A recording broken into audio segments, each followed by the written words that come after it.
Senior तज्जियाकार Arif Hamid भट्टी साहब भी हमारे साथ मौजूद हैं, उनसे इस बारे में मजीद बात करते हैं। भट्टी साहब, वैसे तो कल तासुरात जो थे वज़ीर आला पंजाब परवेज़ इलाही साहब के, उनसे भी काफ़ी कुछ महसूस हो रहा था कि वो ज़रा जो खान साहब बात कर रहे हैं वो उनको पसंद नहीं आ रही, लेकिन आज उन्होंने कह भी दी है ये बात कि जनरल बाजवा के बारे में जब बात कर रहे थे खान साहब तो मुझे अच्छा नहीं लगा।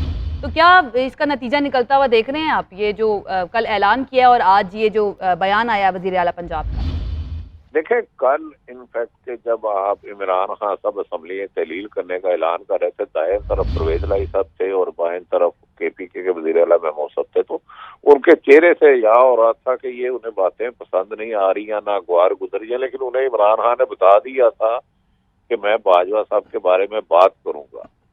उसके बाद ये सारी रजामंदी के बाद मीडिया टॉक में ये जो खिताब किया इमरान खान के साथ बैठे, तो हमारी इतला है अभी परवेज इलाही साहब घर पहुंचे नहीं, तो बाद लोगों ने उनसे राब्ते किए, उनमें अहम तरीन शख्सियात भी और लाहौर की एक अहम तरीन शख्सियात भी है जिन्होंने उनसे राब्ता किया परवेज इलाही साहब से, जिस पर खासी रात बहस होती रही और कहा गया अच्छा हम इसको सुबह काउंटर इसको काउंटर करने की कोशिश करते हैं। अब ये खबर जान के आप देखें इन्होंने जराए से चलवाई है, लेकिन इसके बरक्स ARY को इंटरव्यू दिया है इन्होंने, तो उसमें भी कमो बेशतर ऐसी ही बातें की है और ये खबर आप खुद चलवाना चाह रहे हैं। तो ऐसा लग रहा है कि कल ऐलान तो कर लिया, सीट एडजस्टमेंट भी हो गई, सारे मामले तय भी हो गए, लेकिन इमरान खान साहब ने जिस तरह साबिक आर्मी चीफ के बारे में कहा, तो उनके किसी करीबी आदमी ने इनसे राब्ता किया, मुलाकात की, जिनके साथ ये रेगुलर राब्ते में थे। अगर अब ये परवेज इलाही या मोनस इलाही सिलसिले में अगर कोई मजीद बात करते हैं तो यकीनन फिर जो असम्बली तहलील करने का मामला है जो इमरान खान ने कहा है तो वो खटाई में पड़ सकता है। हमारी सलाह है कि जी सर, हमारी सलाह है कि परवेज इलाही को ये सारी चीजें पता थी कि इमरान खान अपनी निजी मीटिंगों में जब परवेज इलाही और मोनस इलाही साहब से होती थी तो वो बाजवा साहब के बारे में अपनी राय का खुल के इजहार करते थे कि उन्होंने मेरे साथ ये किया है, इनके साथ सारे मामला तय हो गए थे। लेकिन जब जैसे ही जमान पार्क से परवेज इलाही निकले तो उस दौरान 2-3 उनसे राब्ते हुए और किसी ने बुलाकर भी कहा गया कि ये आप क्या कर रहे हैं। उस पर फिर इन्होंने कल उन्हें यकीन दहानी कराई थी कि इसे हम काउंटर करेंगे, आप बेफिक्र रहें। अब आज का ये जो बयान है, अगर परवेज इलाही और मोनस इलाही साहब इसको और भी कर लेते हैं, जिसे मैंने कहा ना ARY में कुछ इन्होंने इंटरव्यू में कहा भी है जो रिकॉर्ड हो चुका है, तो फिर असम्बली तहलील करने का काम मोहर हो सकता है या उसमें कोई कशीदगी आ सकती है। हालांकि सीट एडजस्टमेंट और सारे मामला इनके इमरान खान से तय हो चुके थे मुकम्मल तौर पर। अब ये बयान देना और दोबारा अगर उसको ट्वीट करते हैं या ऑन कैमरा आके कहते हैं, हम खुद सहाफियों को फीड कर रहे हैं, तो फिर यकीनन ऐसा लगता है कि मामला कशीदगी की तरफ जाएंगे और 23 तारीख को असम्बली तहलील के अलावा भी कुछ तीसरी दूसरी कोई मुश्किलात आ सकती हैं। सही। अच्छा भट्टी साहब, ये जब से असम्बलियों की तहलील का मामला ज़ेरे गौर आया है और इसके ऊपर मीडिया में बात शुरू हुई है, तो गाही बगाही हमने देखा है कि परवेज़ इलाही साहब ढके छुपे अल्फाज में इस चीज़ का इजहार करते रहे हैं कि असम्बलियाँ नहीं टूटनी चाहिए, थोड़ा सा वक्त मिलना चाहिए। खान साहब को भी कहते रहे हैं असम्बलियाँ टूट गई तो आपको सिक्योरिटी कौन देगा। दूसरी तरफ मोनिस इलाही साहब जो है वो ऐसा लगता था कि डैमेज कंट्रोल कर रहे हैं, जो एक टूटने की बातें की जाती थी कि इत्तेहाद शायद टूट गया है परवेज़ इलाही साहब का या PTI का, खान साहब का। तो यहाँ पर आपको मोनिस इलाही साहब, परवेज़ इलाही साहब एक ही पेज पर नजर आ रहे हैं या मोनिस इलाही साहब चाहते हैं उस मौक़िफ़ के साथ जाना चाहते हैं जो खान साहब का मौक़िफ़ है? देखिए, बेसिकली मेरे ख्याल में तो जो परवेज इलाही साहब और इमरान खान साहब के दरमियान, तरीके साहब के दरमियान सारे मामला तय हुए हैं, उसमें मोनस इलाही ने ब्रिज का रोल अदा किया है। वो हर सूरत में इमरान खान के साथ जाना चाहते थे और लेकर भी गए वाला सबको। आखिरी दफा जब इन्हें वज़ीर आला बनाने का फैसला हुआ तो ये इस्लामाबाद में तो मोनस इलाही अपने वाला साहब को, परवेज इलाही को बनी गाला लेकर गए थे। उन्होंने मैक्सिमम ब्रिज का रोल अदा किया है। लेकिन अब खदशा है कि जो ताकतवर हल्के हैं, जो साबका ताकतवर हल्के थे, उनका भी इनके साथ राब्ता है, इस बात में तो कभी इम्कान है। तो अब मोनस इलाही के लिए भी ये बड़ा मुश्किल होगा कि वो इमरान खान के अगेंस्ट जाके अगर बाजवा साहब को डिफेंड करते हैं, उनके हक में आते हैं, तो फिर शायद ये जो एक इत्तेहाद है, नाइज है, ये हुकूमत है, इसके लिए खासे सवाल हो जाएंगे और मुश्किल हो जाएगा। लेकिन मेरी नजर में अब परवेज लाई को एक रास्ता चुनना होगा, यहाँ वो साबिक आर्मी चीफ के साथ जाए या तरीके इंसाफ के साथ जाए, दो कश्तियों में चलना मुश्किल होगा। सही। और सर ये कितने चांसेस हैं या क्या आपकी इत्तलात हैं कि दूसरी तरफ भी राब्ते हो सकते हैं परवेज इलाही साहब के? नहीं, दूसरी तरफ जिसने कल परवेज लाई साहब को रात को मैसेज दिया वो दूसरी तरफ पहले रास्ते में है और उनको हुकूमत में लाने वाले वो है।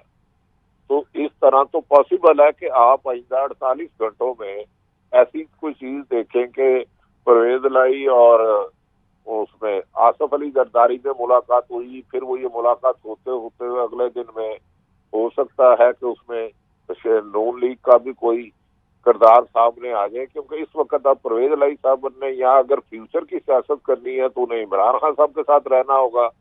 अगर वक्ती तौर पर हालात करने हैं तो फिर यकीनी बात है ये नहीं हो सकता कि वो कमर जावेद बाजवा साहब को डिफेंड भी करें और असम्बली में भी तहलील करें। अब मेरा ख्याल है काफ लीग को अपने एक वादिया लाइन लेनी होगी, क्योंकि इमरान खान ने तो किसी भी कीमत पर, हमारी इतला है कि पीछे हटने से इनकार कर दिया जब उनको धमकी दी गई थी कि आपको नहल करवा दिया जाएगा, आप ये ना करें ये ना करें। इस पर एक साबिक अहम तरीन शख्सियत ने बाद लोगों से इमरान खान को सिफारिश भी करवाई कि मेरे में हाथ हल्का रखें, लेकिन उनका एक मौक़िफ़ था कि मेरी अपनी राय है, जो मैंने देखा है, जो मेरे साथ पिछले 8 माह में हुआ है, तो उसका इजहार मैं अपनी आवाम के साथ शेयर करूंगा। सही। अच्छा भट्टी साहब, ये तो परवेज इलाही साहब की बात हो गई, ज़रा खान साहब की और पीटीआई की सियासत की भी इस सारी सिचुएशन में बात कर लेते हैं कि खान साहब क्या सोच रहे हैं और उनको अभी तक क्या पता है परवेज इलाही साहब का गेम प्लान क्या हो सकता है, या फिर उनके पास कोई उसको टैकल करने के लिए कोई गेम प्लान मौजूद है जो भी परवेज इलाही साहब करेंगे? देखिए, सियासत में कोई चीज खत्म नहीं होती। कल तक जो इमरान खान ने किया था तहरीर, उसके बाद तो पीडीएम में इस वक्त बिल्कुल भुचाल आ चुका है, क्योंकि ये सोच रहे हैं कि पंजाब में अगर इलेक्शन करवाने पड़ते हैं तो नून लीग ने तो पीपल्स पार्टी ने 40% हिस्सा मांग लिया है, केपीके में मौलाना फजलुर रहमान ने मांग लिया, तो ये इनके तो इलेक्शन ही मशकूक हो गए थे। ये इमरान खान के लिए बिल्कुल क्लीन रास्ता था। लेकिन अगर परवेज इलाही पीछे हटते हैं तो पीडीएम के लिए सबसे ज्यादा खुशखबरी होगी, क्योंकि पीडीएम तो कल रात से बहुत ज्यादा परेशान है कि पंजाब पूरे में इलेक्शन होते हैं तो बड़ी जमात दूसरी second larger party N League है, तो उसको अब पीपल्स पार्टी ने कहा 40% हमें सीटें दें, उधर केपीके में मौलाना फजलुर रहमान और एएफपी ने मांग रही है, तो इनकी तो सारी पार्टी सियासत बहुत ज्यादा खतरे में जा रही थी। तो मेरा ख्याल है थोड़ा चुना कि पुराने सहूलतकारों की मदद लेके परवेज इलाही को साथ मिलाने की कोशिश करें इस बहाने से। बज़ाहिर तो पीडीएम के लिए कल की रात बड़ी भारी थी, कल की बात बड़ी कठिन थी, कल की रात जो गुजरी है जब इमरान खान ने ऐलान किया है। तो यकीनन अगर परवेज इलाही साहब अपनी लाइन लेंथ से थोड़ा सा अलग होते हैं या बाजवा साहब की तरफ जाते हैं तो पीडीएम की ही इनडायरेक्ट हमायत होगी। सही है। और भट्टी साहब, अगर आप इस पे कमेंट करना चाहें कि जनरल बाजवा साहब भी क्या कोई किरदार अदा कर रहे हैं इस सारी सिचुएशन के अंदर, राब्ते किए जा रहे हैं उनकी जानिब से? देखिए, बात खबरें मार्केट में ये है कि वो पीडीएम से ज्यादा सरगर्म है, लेकिन इसकी बात वो अब रिटायर्ड हो चुके हैं, इसके बारे में हम हतमी नहीं कह सकते।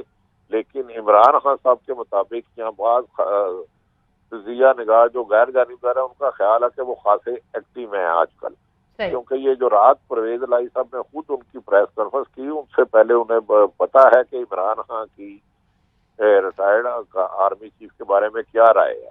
तो आज ये बयान दराये से चलवाना, फिर एक इंटरव्यू देना, इससे बादिल नजर में कुछ चीजें मशकूक सी लग रही हैं, लेकिन सियासत में किसी बात का भी खत्म ही होना खासा मुश्किल होता है। सर, दूसरी तरफ ये जनरल फैज़ के बारे में भी बात की है परवेज इलाही साहब ने कि उन्होंने बड़ी ज्यादतियां की हैं, अंदर करने की कोशिश की, हमारे खिलाफ थे, ये क्या मामला है?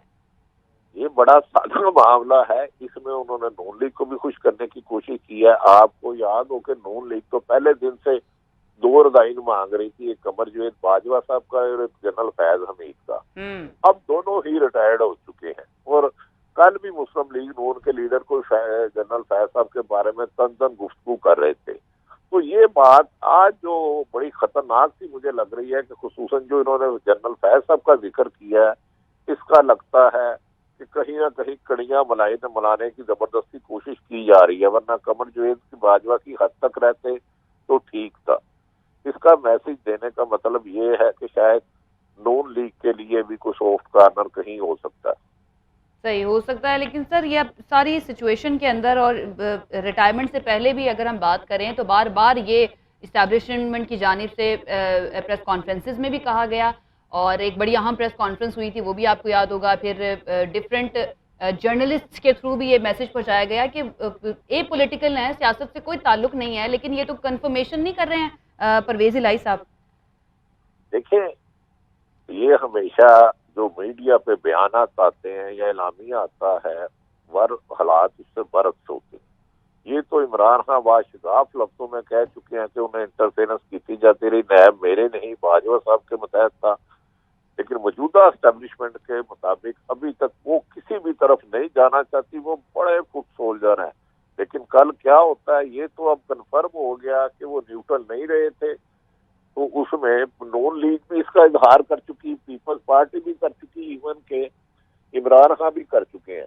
तो प्रेस कॉन्फ्रेंसों के या किसी के कहने के दावा उनका हक है, वो जो मर्जी कहें, लेकिन हकायक शायद इसके बरक्स हैं। अप्रैल में जो तब्दीली हुई उसमें खासी इंटरफेरेंस थी, और इस बात में MQM के 2 कायदीन ने हमें खुद इसका सेकंड किया था, हम फलां बंदे के हुक्म की तरफ से आए हैं। तो देखते हैं कल क्या होता है। ठीक है सर, आखिरी सवाल मैं आपसे करूंगी, खैबर पख्तूनख्वा की तरफ से तो कोई एतराज़ात या कोई तहफ़्फ़ुज़ात नहीं आ रहे हैं असम्बलियाँ तोड़ने से मुतालिक? देखिए, उधर तो 1% नहीं है, उधर इमरान खान की बहुत ज्यादा अक्सरियत है। कल भी जब इमरान खान ने परवेज इलाही और मोनस इलाही साहब को बता के कहा था कि मैं 23 को करने लगा, उनकी रजामंदी से ये डेट अनाउंस हुई है और उनकी मौजूदगी में हुई है, और वो कैमरे गवाह हैं। लेकिन उसके बाद मेरा ख्याल है चौधरी साहब भी और मोनस इलाही ने जो ब्रिज का रोल अदा किया था, वो भी कुछ से पहले उन्होंने अपने खदशात का इजहार किया था कि मार्च में करवाए जाए, लेकिन end of the day consensus यही हुआ था कि करना है। लेकिन अब जब परवेज इलाही निकले तो फिर खासी चीजें मुतरक हो गई, और डिफेंस की एक शख्सियत है जो दुबई में अक्सर बड़ा अच्छा हुक्का पीते हैं, सुना वो भी बड़े मुतरक हुए हैं। ठीक है, बहुत शुक्रिया। आरिफ हमीद भट्टी साहब हमारे साथ मौजूद थे।